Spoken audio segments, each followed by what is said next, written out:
Okay, and we're live. Welcome everybody back to the show. Today we have Mark Smith on the line, myself, Mike DeCroce, and we have Mark DeGrasse from Mega Med Industries. Um, Mark's resume is a mile long, so Mark, maybe you could start by introducing yourself and kind of letting everybody know the evolution of Mega Mad and Mark DeGrasse. Sure. You might hear my son in the background a little bit. I'm Mark Grasse. I have done a few things in the fitness industry over the last decade or so.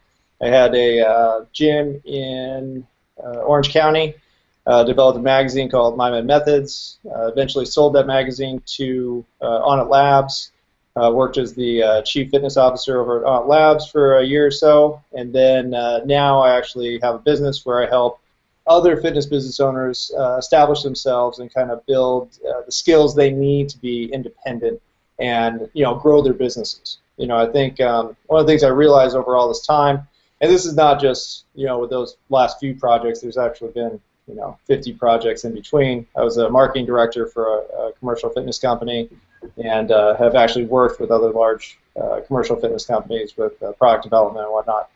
But what I've realized is that there's a big disconnect between a lot of the products that come out and a lot of the services that come out and the things that trainers actually do. So I've kind of made it my mission to help out these small fitness businesses and help them survive.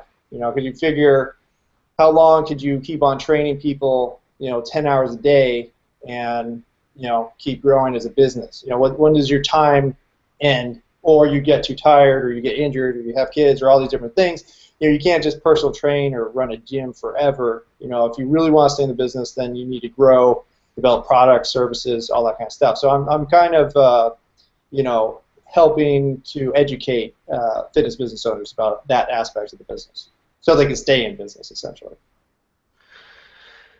Yeah, because it seems like at least from working with you, there's a million things that trainers just aren't aware of. I mean, a lot of guys are really great trainers. They're great athletes, great coaches, but when it comes to some of this other stuff, how to build a blog, how to run a Facebook ad, how to come up with content, it's just I didn't, at least when we started, well, we didn't know where to begin, and when your guidance has helped us tremendously. And I know, Mark, probably you could say the same thing as a trainer. There's only 40 hours in a week. If all you're doing is training, I mean, you do so much. So if you can expand your brand, reach more people, um, there's a lot to do if you know what to do. Anyways. Yeah. Yeah, I think the ultimate goal as a coach is to multiply yourself. And I can only see so many people a week in my studio or even in person. So if I can find a way to get my ideas, my methodologies, my philosophies, the way I teach and coach out to a greater number of people, that's ultimately the goal. And then with that, obviously, if you can generate a revenue stream in doing such, now you have multiplied yourself, not only your ideas but also your ability to earn money. And I think that's a lot of what Mark helps us do. It's helped me a lot. Yeah, because I kind of, back when I had the gym, I trained people and I did boot camps and coached and got certs and all that kind of stuff. But, I realized that there's so many people out there that just have just gobs of experience and education and innovation, way more than I do, with my limited experience. So, but these people had no idea how to share that information. So it's like you know, a big waste of information. It's just kept to themselves, and they're people they not even just see on a daily basis, and it's not getting shared anywhere. So I kind of want to get that information out there, help them, get exposure for a lot more people. Because if you really think about it, you're doing the whole world a disservice by not sharing your information, by keeping it limited to just the people you talk to. So it's not just for making more money. If your whole goal, especially in the fitness industry, is to help people improve their lives and get healthier, live longer, then you're actually killing people by not getting out there and helping them. Sure. It makes you think if you don't share it. But there is something to the fact that, if, especially as a trainer, that is your profession, and information. I think there should be a price to a point on information, and you see a lot of people who go out on Facebook and social media and they give away an incredible amount of information for free. And I don't know, part of me says that, if that's their job, that they should receive something for providing that value. And I don't think a lot of trainers realize how much they're giving away and what that value of that really is. Well, I think most of the time the problem is that they don't have a system behind giving it away. If you're just saying, hey, here's all my ideas, and there's nothing for people to, learn more or purchase, then one, they might think that your information isn't actually that valuable. You're not charging for it, so you obviously don't value it that much. And, so they don't value it, on top of the fact that they don't understand what you're trying to accomplish. Are you sharing the information for them to join your group, or just to follow you, and are you wanting to interact with them more? A lot of people just share a ton of information without a plan to either build a business or ultimately capture them as a customer or a follower. So I think it's as long as you have a plan, there's no problem with giving. You have to give away information. That's the only way you're going to be seen as an expert, in the fitness industry. So it's part of the process. The problem is that you have to have an end goal on it, and that's, for most people, it's making money, because that's your job. I've been writing now for 3 years for lots of publications, and I was talking to Mike a little bit earlier before we got on the Google Hangout here, that it's really rewarding when an article goes out and you just get this random message from somebody. It's like, hey, that was really cool what you wrote, you really inspired me, that sort of thing. And I get these messages from people all over the world. Certainly don't come daily, but every couple months or something, some random stranger will do that, and then through that, I've been actually able to develop some nice relationships out of that, where the dialogue continues. I might say, hey, if you want to hop on the phone and ask me any more questions, thanks for reaching out to me, that sort of thing. And then, obviously now through that, by putting information out for the last 3 years, I now am plugged in, with Awake and Alive and Silver Wolf Nutrition. And of course, whatever you're doing, Mark, I'm always writing for you. So then there is that kind of, hey, I've been putting it out there, and now comes the business side of it. But you're right, it does take a little bit of time and experience to figure out how to organize, what is the business aspect of me sharing this knowledge. Because obviously, I'm here to help people. There's no reason why. I wouldn't share it, and I do freely share my information and enjoy, immensely enjoy writing articles, and seeing it out there and getting the feedback and getting dialogue going. Anytime you can start to get somebody thinking a little bit differently, it's kind of why I write. It's like, I just want you to scratch your head a little bit and maybe try it. Just try it. Say what you think about it. Well, and it's not just that you have good information that you get out there, but the people who are really good at the marketing side don't care about the information all the time. How many fitness trainers or popular YouTube channels have a guy that doesn't know anything, or a girl that doesn't know anything, and is just spewing out information all over the place, and it's wrong and perhaps even dangerous, and it doesn't matter because they're good at marketing, they have the followers, and they have the influence because they are doing the business side correctly. So it doesn't even matter that they're doing everything else wrong. It's politicians. Were you talking directly about Jillian Michaels right there? It could be. It's a list of people. They have articles online. You got the 50 worst trainers, and it's just a list of people, and you look down the list, and you're just like, millionaire, millionaire, millionaire, and who's the loser here? It's tough because the purists say, I don't care about money. It's all about helping people, and society and economics say, I don't know what you're trying to sell, and you're not sharing it very well, so I'm not going to buy anything from you, and I don't care who you are. So it's essential that you get good at the business side, just like you got good at the fitness side, because you're doing everybody a disservice by letting these people who don't know very much, command the industry. Could not agree more. So, Mark, so you've helped a lot. You've helped a lot of guys. You've helped us. What are some of the basic things that every trainer or fitness professional, whether it's a yogi or whoever, that essential skills that they have to develop if they're going to evolve beyond just working in the gym? I think it's really the first thing that I always ask is I ask about, what's your system? How do you help people accomplish whatever, fat loss, muscle gain, more function, better joints, whatever it is. What is your system behind doing it? Most of them will just list off a bunch of methodologies or pieces of equipment or whatever, but they don't actually have a system. It's just a bunch of stuff. So people don't know how to take a bunch of stuff and convert that into, oh, I can see how it's going to, that'll help me. So I think the first thing, you have to do is say, what am I good at? How did I get people from A to B? And really break down who you actually can help. What's your niche? Because, it goes system and then niche. If you just say, I swing kettlebells, and kettlebells are good for women and children and soldiers and ballerinas, and they just list off 100 different people, and it's like, okay, you just said that your system is good for no one because it's especially good for, everyone. Like that doesn't make any sense. Nobody trusts that. So you have to make your system, and then you have to decide who you're trying to help and who's that target market. A lot of people think that, when you make this target market, you're eliminating, the entire world. Nobody else is going to understand that they could use a kettlebell no matter who they are. Maybe people won't understand that, but for the most part, you won't be in business long enough to find out because you can't make money off of saying, my thing is good for everybody all the time.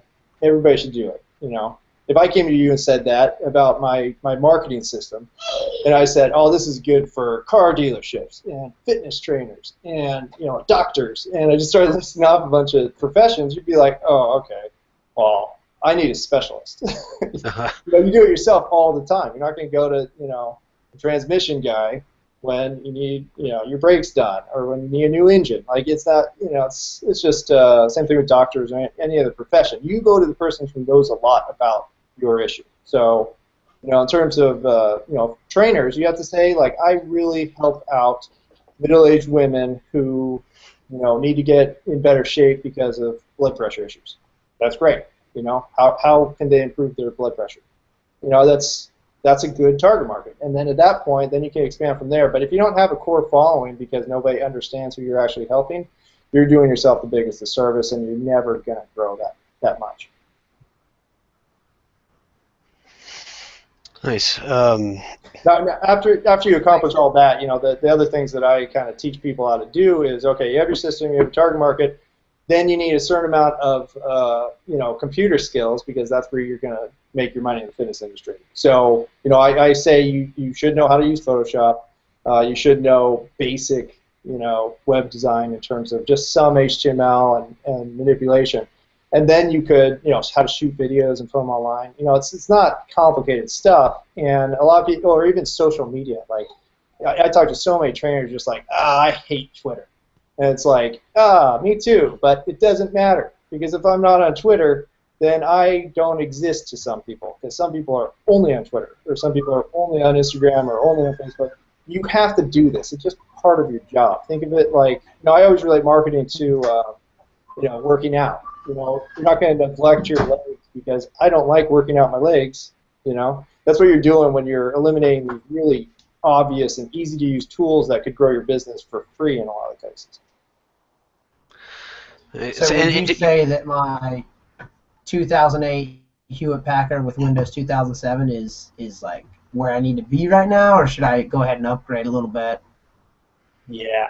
I've had so many computer upgrades over the years from doing, mainly from DVDs. DVDs, are kind of out at this point, but editing those things and the menu systems, and I had this PC that I upgraded quite a few times, and it just drove me insane. And then in the last, actually when I started on it, I got a MacBook Pro, and I'm like, oh my God, I've wasted half my life.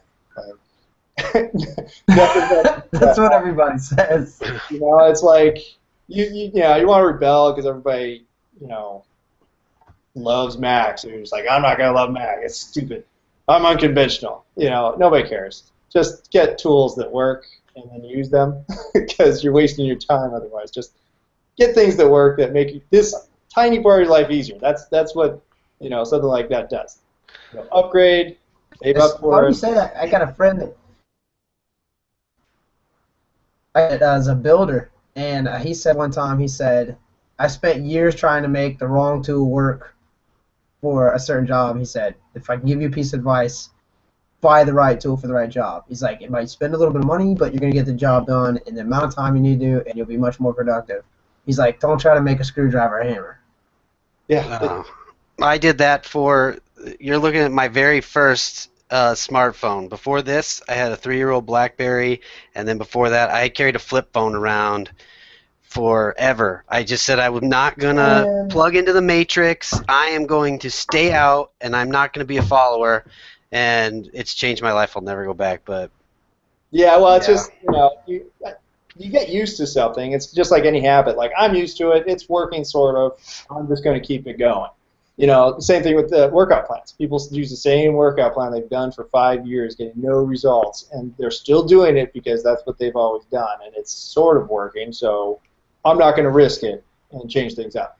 That's yeah, I think it's just human nature. You get used to it, and then you say no, and then somebody says something, and then you're like, super hell no now, and then you end up with making your life harder than it has to be for way longer than it had to be just with a little upgrade. 3 years with a BlackBerry that's got a screen that's that big, trying to read CNBC articles. Exactly. it's rough, man. It's coming. So Mark, People like to be comfortable, though. Yeah, well, I was in love with that phone. I was really sad when it finally died, but I like this I got rid of my BlackBerry because the cursor would just jump. Like, I would be on a conversation typing, and it would jump to the beginning of the conversation. At the time, I was a newlywed, so it would go to, like, all the text I had with my wife for, like, 3 years, and it would just, like, shoot up. It would take me, like, 40 minutes to get back to the conversation, then it'd shoot up again. And I remember one day in traffic, I was like, this is going out the window. This is going out the window. I am going to throw this in traffic. I was like, can't do it. I still need to contact the world. And then I went to an iPhone after that. I was just like, cannot handle the frustration. I mean, it was like from 0 to 130 mile an hour red line anger when that cursor would just jump. Well, I don't think anything's ever made me that mad that fast. Well, what's funny is in fitness we're always doing these inspirational quotes and listening to these speakers, and it's like stay patient. Keep working hard. It's going to work out. And then you have to throw that out the window sometimes and be like, this obviously is not working. You just start over. And that's part of it too. But there's a lot of, it's even growing up, you were just taught, like, you stick with it no matter what. And so now, maybe the world's a little different than it used to be because you have to be adaptable all the time because you're doing yourself a disservice, one, and really the world the way it is, you got to always adapt, constantly. Things change quick. Turkey sun running by. Got to roll with it. But yeah, I think that's why you see yourself in these situations where you're stuck and you're just like, I could have made my life easier years ago. Why didn't I just do that? And it's it's a balance, just like everything else is, where it's working hard but not being stupid. It's tough. So, Mark, what is this new service that you put together for where you're teaching guys how to do the things that you do so well? Yeah, so it's called Megamat Institute, and it's basically I wrote this book called Unconventional Marketing for Fitness Professionals, and no, you can see Mama. Go to Mama. Go to Mama. I'm making my pitch. Some bread. This is just like last week, Mike. Well, yeah, next week I'll have I'll bring one of mine on. Yeah, so dude, where's your kid at, man? I had mine on the show last week. Mark's got his on the show this week. We need to see some kids over there, man. I need to make sure you're not bluffing. Awesome. Mine are pacified by Charlie and the Chocolate Factory right now and some popcorn. So let's keep them there, hopefully. This is like This is like the first free hour of quiet I've had all day, or the most enjoyable hour, I should say. Yeah, there you go. Before Yeah. before this, we went for a walk, and I was basically dragging him and yelling at him because my oldest was ripping people's flowers out of their front yard, my neighbor's front yard. Nice. So I was really glad to come down here and do this with you guys. Hanging out, bro time. So, anyways, Matt, you were before we got on kids. You were talking about your new thing. Yeah. So it's a Make Your Bed Institute, and basically it's like a online database of information that relates to the book. So what I tried to do with the book is it wasn't just this strategy and like you should learn to use computers. You know, it's I found that a lot of the self-help stuff is very broad, and it's just like I just want to know how to make an inspirational graphic, or I want to know how to point out some stuff on an exercise I did.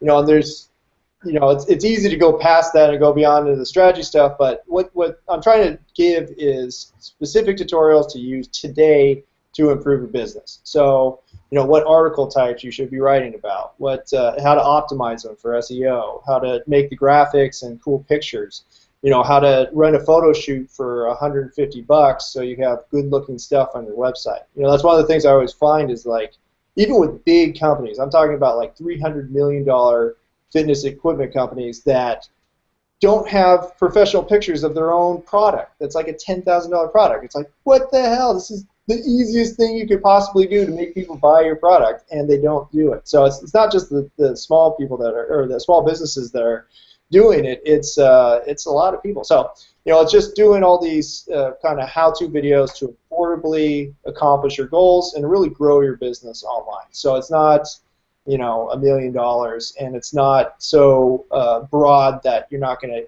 have really specific skills that you can use today to improve how your website or your social media or your materials look. It's all very applicable to the fitness business right now, and that's just a central place to get it. So and I try to make it as easy as possible because I've taught all these things myself over the last 10 years. And it was a pain in the butt, and sometimes it was like, trying to figure out if I even needed to learn it. And there's nobody who says, oh, here's the skills you need. Just do these. Do these right now. You can develop later. It's, you just do everything. And so I'm trying to eliminate some of the headaches so you don't have to make massive mistakes that cost tens of thousands of dollars like I have in the past, because that's what happens when you screw up in business. So I'm trying to help people get around at least some of it. You're going to screw up big time, but that's part of the process too. So, it's learning. Yeah, I think it was you that posted that graph one time on Facebook. It was like the business owner ups and downs, and it was not really up, down, up, down. It was like up, backwards, circle, go exit left, and then come back up, and then another downfall, and then like 10,000 failures for like one success. And as a business owner myself, I was like, that's pretty true.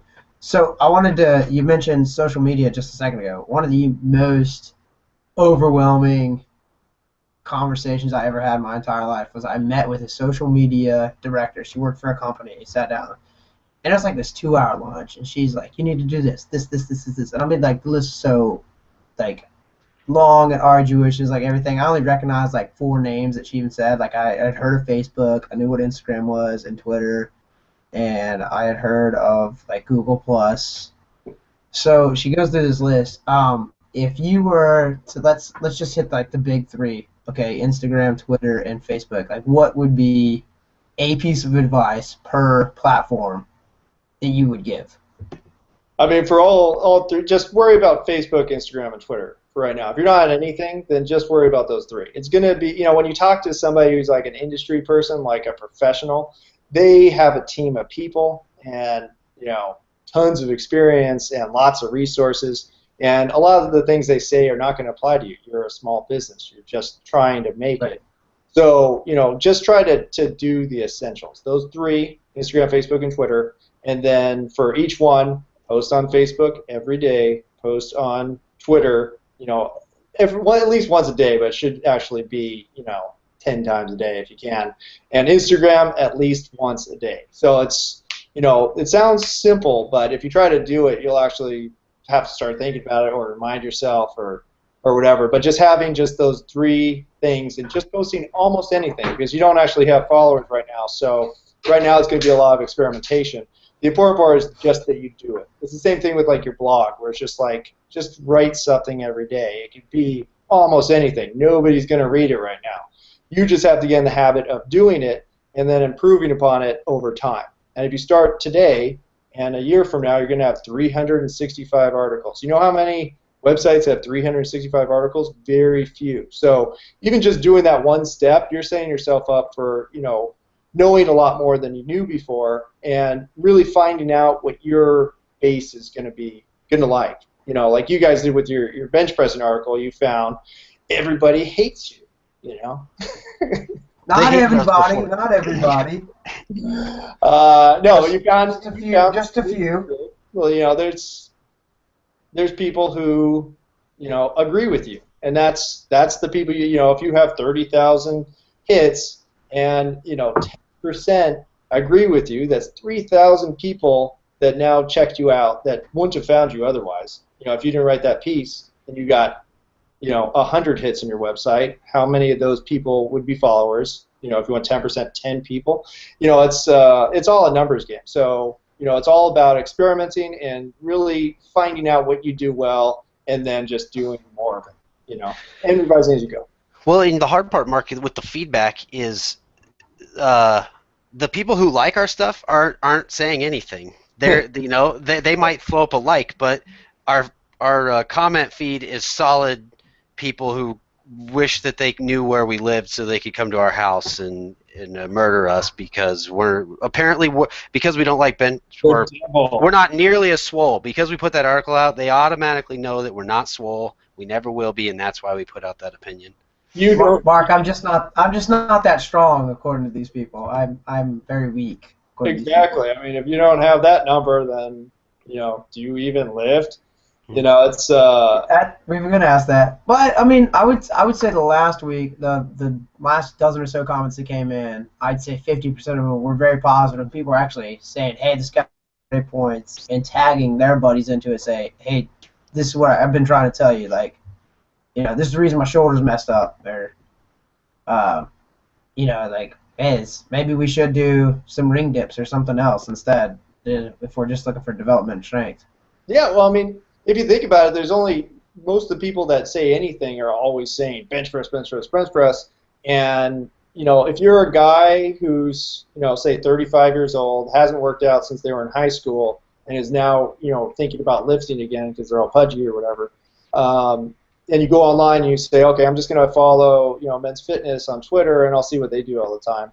And they actually do have some decent articles now. But you'll see a lot of bench pressing.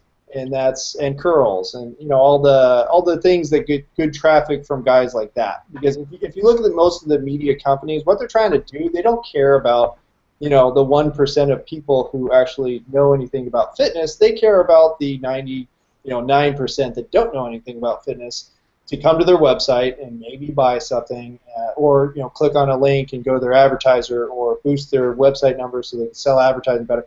There's a bunch of reasons why those websites are out all the time, but the main one is most people don't know anything. They don't care that something is wrong or right. It's the one thing they clicked on today, and they're proud of themselves because they clicked on a fitness article.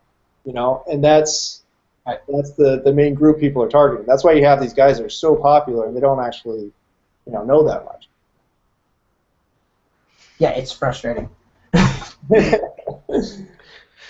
have to, whatever's getting traffic at this point. I always say that. Number one rule in business is make money, right? You can have your altruistic values and all this kind of stuff, but they just don't matter if you're out of business in a couple months. Like, you have to make money, and then you could. You still want to keep those principles and you want to apply them, but you can't just think in terms of, I'm just going to be the really principled guy. I've known tons of trainers like that, where there's just like, I'm not going to join into that circus because I'm above that. And it's like, okay, have fun having your day job and trying to be a trainer forever, because it's going to be impossible for you to break into it with just that attitude and nothing else. You can find other people, but if you're not getting out there in the first place, it's just who cares? That's why you don't have Jillian Michaels responding to all the haters online. She just doesn't have to. She sticks money in her ears so she can't hear anymore. And, you know, she still influencing way more people than everybody you know combined. And that's why you have to get good at this stuff and get out there and do things. Mm-hmm. Well, spoiler alert, that article I wrote on how to write an article, I actually alluded to my initial hesitation to going to, from personal narrative format to that of, 5 reasons you should do this or 3 reasons you should do this, the stuff that gets the clicks and does, work with the SEO. And I remember you were the one that like helped push me that way. Is like, hey, you can still write. You can still write the way you write. You just need to format it a little bit different. Like the paragraph can still be all you, but you're gonna have to say like, here's bullet point number 1, here's number 2, because people love lists, and the rules of the internet love the list. Like they look at it, and then in each paragraph you've mentioned your topic, so it gets more, more hits on Google. And Well, so I wrote about that. That was one of the things I wrote about in the last article I wrote.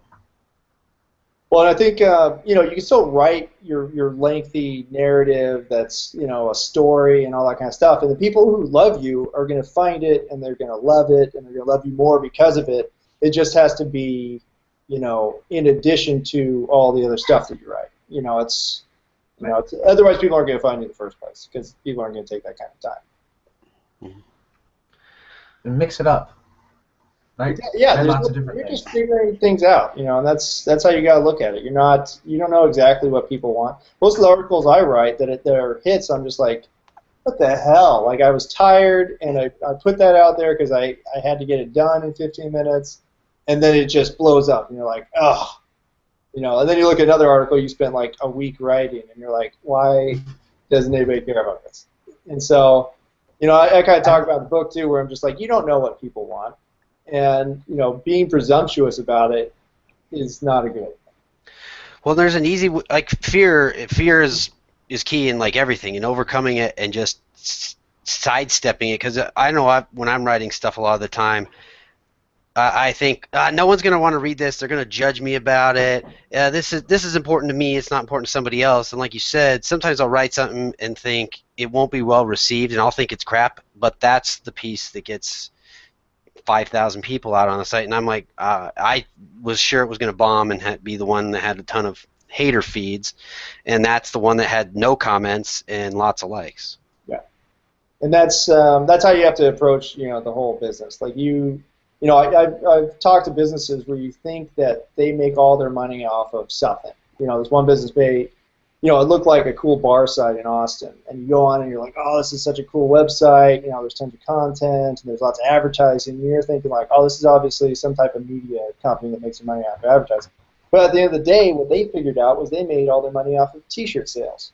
And so the whole business that looked like something else was actually, a t-shirt maker. And so, it's the same way in every aspect of business, where you might think that this thing's going to kill it, and it's going to make all the money, and that's going to be it, and then it might be something completely different. So that's why you have to try and figure it out, and there's no way you're just going to nail it. I've also talked to guys who have patented products, and it's just like, without knowing if it's something that's going to be a real hit or if it's something that's going to maybe be a hit later, but you're going to have to put in years of effort into it, and that's not a unique situation.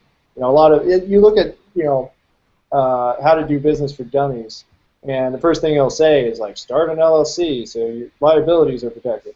You're like, I don't make any money yet. Why would I go to the trouble of even trying something before I even know if it's going to succeed or not? A lot of things go backwards because you have people trying to market stuff. Like, if you're a business card maker, what are you going to convince everybody that they need business cards, right?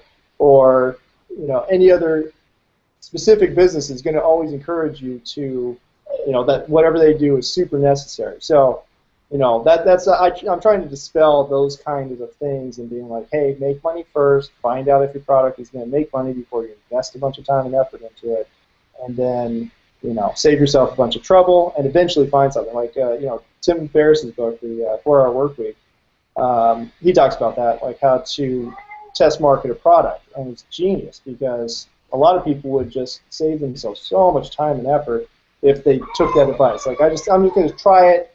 It might be crappy, but I'm just going to find out if it works or not. You might save yourself like a decade of work.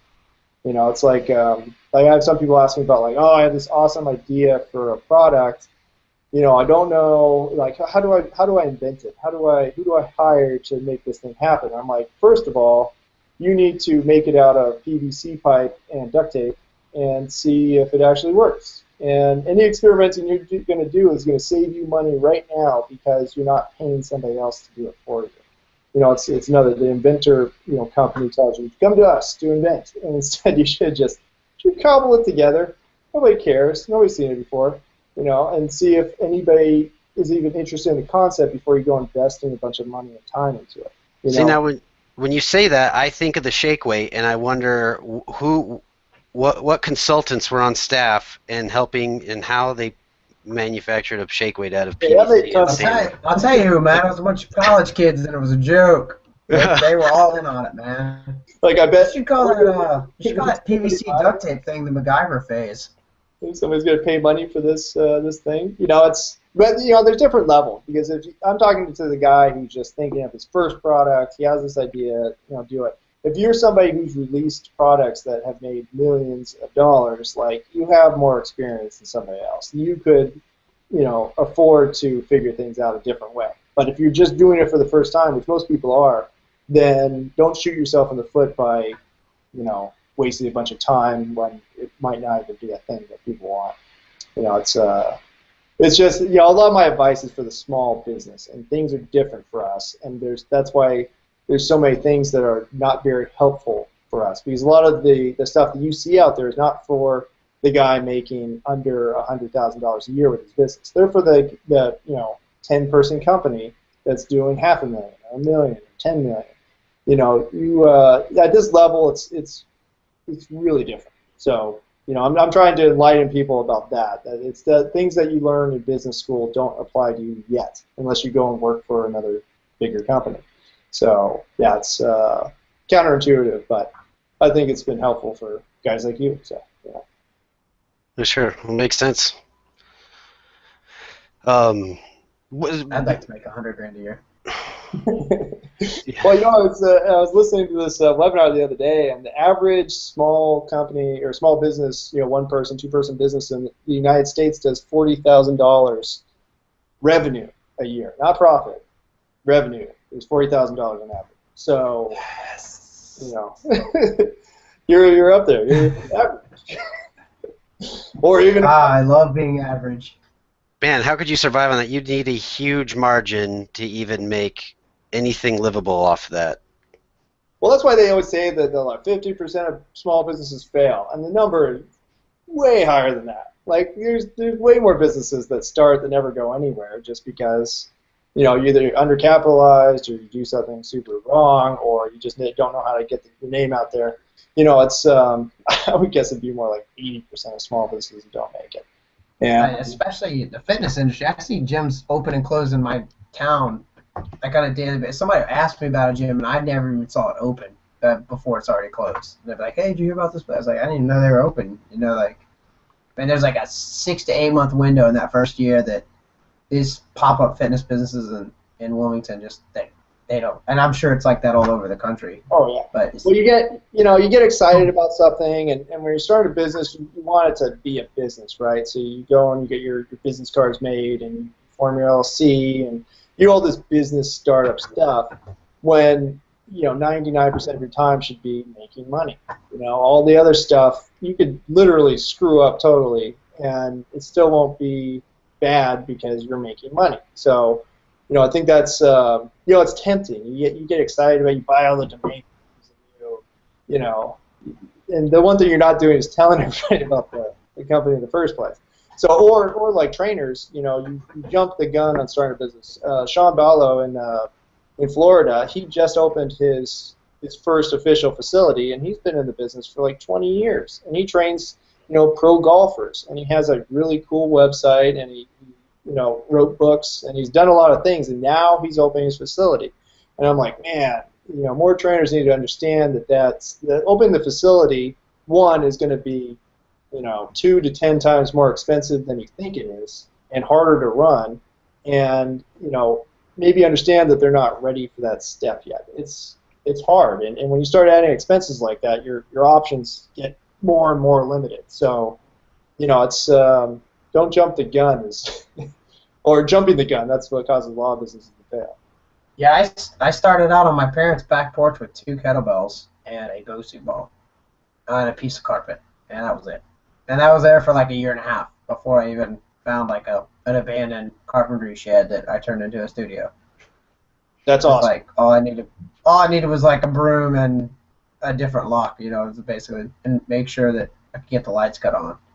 So it was Well, like, but my dad was an NBA. My dad's an NBA, and he was like, "Hey, just don't go too big too fast," like. And then I got really comfortable with the small setup. I was like, "Hey, my overhead is almost nothing. I I have happy clients, and I have what I need. I don't need to go buy anything else, and my clients are happy. So I've never moved from where I'm at. well, It's that's like a perfect place." if it's making money, and unless there's like that's another thing is evaluating what the uptick of your business is going to be from expending a bunch of money. Like, is it really going to add 100 clients if you get a bigger facility and you invest in interior design for that facility and you invest in all these expensive equipment? Like, how much money is that going to add to your bottom line, or is it just going to add expense and loans and all this other stuff? Like, you have to go through everything intelligently and do the math and figure it out. And most of the times you'll realize, like, it's not really going to add that much to my business, and I can survive this until I'm more comfortable. Like, thinking an upgrade or like this big event is going to make or break your business, is a big mistake most of the time. It's like somebody who's being like, my relationship isn't really working out. Let's have a kid. And that's that's what guys and girls do with their small business. Like, oh man, we're really not making it as a personal trainer. I better have a facility. Like, no, you're not making it as a personal trainer. You don't do something bigger. Like, you should be downgrading. Like, figure out what's going wrong or leave the industry. Like, it's you just got to be sober about it and think in terms of money. Think about money. It sounds capitalistic, but you have to. Otherwise, you're not going to be in business. Even guys like Joe DeFranco, like, he sold his gym to Onnit, and he was so excited because he got a downgrade into this awesome little studio that he dressed up where he could do his his podcasts and his videos and see his big clients, and he wasn't having to worry about this giant facility that was sucking up all his time and energy. He had a kid, he wanted to be at home more, and then he did that, and he was just so excited. And he's still awesome, and he's still out there doing a bunch of stuff. And that was from a downgrade in terms of, the square footage of his facility and everything.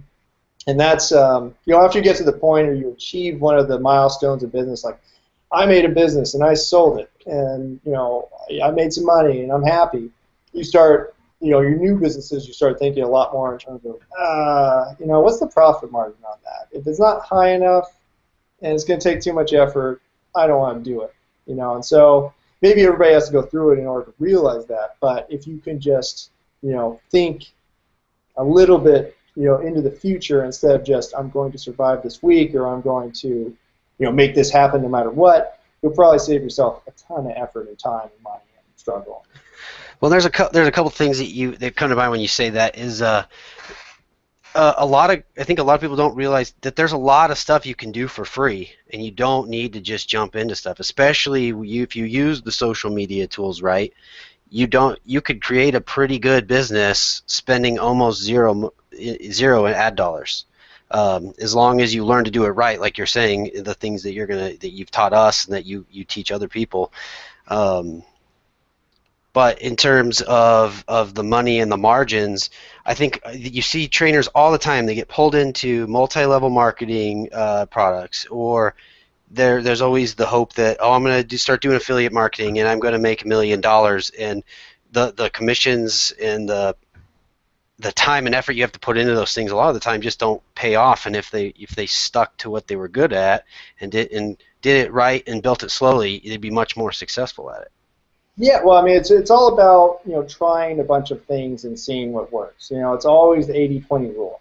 If you have 5 products, one of them is going to make it. But if you don't have those 5 products and you just have one, then what are your chances that that one product or one service is going to make it? So I always think it's good to at least try things, but don't, start something and expect it to just, make everything for you unless you've done that before and you know how to repeat it. Because, chances are that again, something that you didn't think was going to make you money is going to be a thing that makes you money. And that's just business. Yeah. Well, and there's certainly guys and girls that have taken those like affiliate marketing programs or MLMs and turned them into huge multi-million-dollar businesses. So, I mean, they can work for a lot of people if they're done right. Well, I think the important, distinguishing thing you have to think of is get rich ever instead of get rich quick. Because everybody wants that thing that's like, oh, if I start this now, I'm going to be making $1 million like in 3 months. It's like, just think about like what you could do right now that's going to make you a millionaire in 10 years. You're still a millionaire, right? Where were you 10 years ago? So, if you take your time with it, there's only one cheat code for time in terms of growing your business, and it's money. If you want to make $1 million off a product right at the launch, you better get ready to spend $10 million on advertising, because that's the kind of investment that you need to get something going most of the time. So, it's just it's the cheat code. You throw money at things, and it'll probably sell to a certain extent, but is it profitable? Is it a business, or is it just, you just wasted a ton of money and now, you have one more failure to add to the list. Mark, wasn't it you that told me the statistic on, was it P90X, that it was like 4 years before they actually made money back on it or something like that? They spent something like $350 million or something like that. Like, it was insane. Because you look at P90X, you're like, oh, well, that's gold. Like, that must have been, just genius. They did this. And it's like, no, originally when they started selling, I think they sold, for every $100 program they sold, they were spending $350 in advertising. And then the next year it was $300 in advertising, and then it was $200 in advertising, and then finally it started making money. And since then, I think it's made like $1 billion or whatever. But they're a giant company; they can afford to throw money at something like that and see if it works. But if you're a small business and you've never done it before, there's no way in hell you could throw enough money at a situation to make it work. Like, you're much better just organically growing, and going from there and learning these things as you go to build your business, and then when you're ready, you can invest in it and hopefully make a ton of money after your advertising. But in the meantime, learn the skills and grow organically, and that'll be a much more long-term business. Yeah, I still haven't spent any money on advertising. I just use Facebook and go dance around in the park and play in trees, and then people ask me questions about what I'm doing. Hey, that's the way to do it. If 10 years from now you're like, I started in a park, throwing a kettlebell around, that's the story you hear. You rarely hear, or you can't really believe most of the time. People are like, oh yeah, I was about to go bankrupt, and then I did this one thing, this one trick, and I made $1 million. Like, maybe it happened for somebody, but out of the billions of people on this planet, it's not going to work. So, learn the skills, do it right. It's going to be boring, arduous, but it's just like working out. I always relate things to working out, and business is the same way. You get in, you get out what you put in. So why would something be special for you specifically? Well, you guys, we're getting pretty close to an hour. Mark, are there any parting words or anything that you'd like to leave us with? Maybe you could tell people where they could check out your stuff if they're interested in joining your institute, where they can do that. Yeah, I'm probably launching that at the end of this month, and it's called the Megabat Institute. You just go to markdegrasse.com, and there's links there. You can also find my book. I try to put as much information in that book as possible that's directly applicable for fitness. So if you're not sure about what the institute's about or what you want to do, that's a good place to start, because you'll learn a lot from it, and it's safe. But for a lot of people, I think the institute is going to be just answer a ton of questions and stop you from making a ton of mistakes, while helping you with real skills that you're going to be able to apply, forever. The internet's not going anywhere. So get used to it and What? go with that. I thought the internet was a fad. Oh my gosh! I remember when I was I don't know how old I think I was like 20 or something. I went to this meeting and there's some like high school kids there, and they were like, "Oh, the internet, it's gonna go away eventually." And they were, I was 20, they were 15 or something. They're like, "It's just another fad. There's gonna be something better." I was like, "This thing is an infant." It's like saying the automobile is a fad. Like it's not going anywhere. Get ready to get way more complicated. That's what's gonna happen. Yeah, and if anybody is interested in checking out Mark's, Mark has a great unconventional fitness program that you can actually is available in our store on awakenalive.net. And it also has a what is it, 18 workout online trading program that you can also purchase and follow along if you want to check out some of Mark's mad methods, as he likes to call them. I've done some of Mark's workouts. They're pretty good. They get everything and they get you going. That's for sure. Yeah, simple, practical. That's what I do. So Mark, you have to be the busiest guy I've ever met. I have no idea how, with 2 kids, you manage to get as much done as you do. Like, how do you find time to work out when you run multiple businesses and you help guys like us with our graphics and that sort of stuff? Well, and he starts a new business each week. That's a bad habit. My wife is fantastic. She's strong and incredible, and she takes care of the boys. And my son is being diagnosed for autism, so she's been amazing at going to a lot of appointments. I help where I can, but I'm nowhere near what she's done. And she does for the household and all the other stuff that I let fall because I'm busy all the time. But I actually, the working out is actually how I got into the fitness industry in terms of having zero time. And I only had 15 minutes in my condo with a kettlebell to get in shape. And that's kind of where the whole thing started, because I was out of shape and there was just no way I was going to get to the gym. So, all the methods I do, I only work out half an hour at a time, and that's probably 4 times a week. So it has to be efficient, and with all the unconventional training and all the stuff that we do, it's all about efficiency. So if you do efficiency and skill, so if you do something for long enough and you're really consistent at it, then you don't have to spend a ton of time, and you're realistic with your objective. I'm never going to be a 300-pound muscled monster with what I do, and I'm okay with that. So it's a balance of your objectives, and if you're willing to just be healthy and functional, then you don't actually have to train that much. Nice.